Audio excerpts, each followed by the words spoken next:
اغفر وارحم وانت خیر الراحمین رب اغفر وارحم وانت خیر الراحمین اللهم انفعني بما علمتني وعلمني ما ينفعني وزدنا علما وعملا رب اغفر وارحم وانت خیر الراحمین رب اغفر وارحم وانت خیر الراحمین رب اغفر وارحم وانت خیر الراحمین اللهم انت السلام ومنك السلام تبارکت یا ذا الجلال والاکرام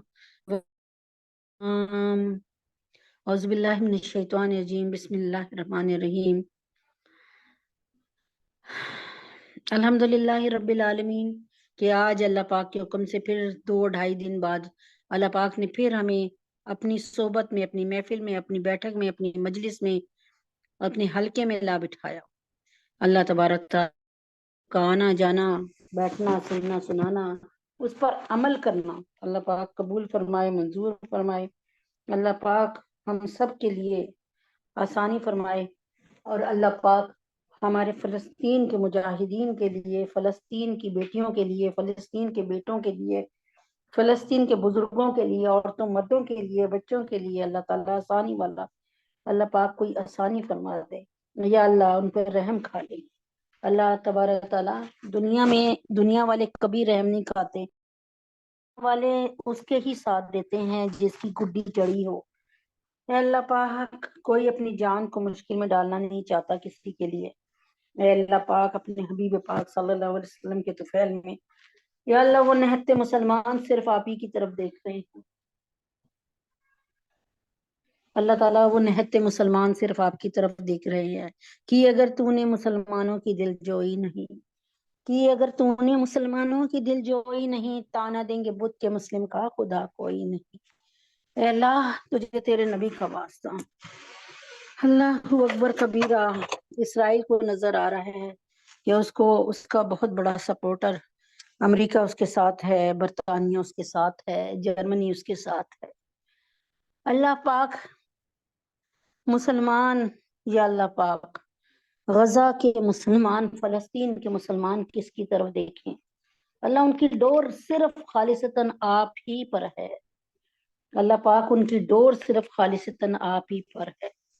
اللہ پاک نہ آپ کمزور ہیں، اللہ پاک نہ آپ کسی کے محتاج ہیں، اللہ پاک آپ سب سے اول ہیں، اللہ پاک آپ قادر المطلق ہیں، اللہ پاک آپ کے قبضے میں تمام دنیا ہے، اللہ آپ کو کوئی اپنے قبضے میں کبھی نہیں کر سکتا۔ اے اللہ آپ وحدہ لا شریک لہ ہیں۔ اے اللہ پاک آپ تمام کے تمام جو دنیا ہے اور آخرت ہے، اے اللہ پاک سب کو سنبھالنے والے ہیں۔ اے اللہ پاک طاقتوں کے خزانے آپ کے پاس ہیں، وسائل کے خزانے آپ کے پاس ہیں۔ اے اللہ 2 مہینے سے اوپر ہو گیا، فلسطین کے مسلمانوں کی مدد فرما دیجئے۔ یا اللہ نہ پانی ہے، نہ بجلی ہے، نہ کھانا ہے، میرے اللہ تجھے تیرے نبی کا واسطہ فلسطین کے مسلمانوں کی مدد فرما دے۔ یا اللہ پاک جہاں جہاں مسلمان کلمہ گو مسلمان ہیں ان سب کی مدد فرما دے۔ یا اللہ پاک اس آمین کہنے میں کتنے لوگ بیٹھے ہوں گے، یا اللہ پاک اپنے حبیب پاک صلی اللہ علیہ وسلم کے طفیل میں ان کی آمین کو سن لیجئے۔ اللہ اے اللہ مدد فرما دیجئے، اے اللہ مدد فرما دیجئے، اے اللہ مدد فرما دیجئے، اے اللہ مدد فرما دیجئے۔ اللہ تبارک تعالیٰ ان کا مقصد صرف تیرے نام کو بلند کرنا ہے، اے اللہ مدد فرما دیجئے۔ اے اللہ جو حقیقت میں مسلمان ہیں، یا اللہ جو حقیقت میں مسلمان ہیں، مومن ہیں، آج وہ ان کے سینے جل رہے ہیں فلسطین کی تباہی دیکھ کر۔ اے اللہ پاک، اے اللہ پاک کتنے لوگ ہیں جن کا پورا خاندان شہید ہو گیا،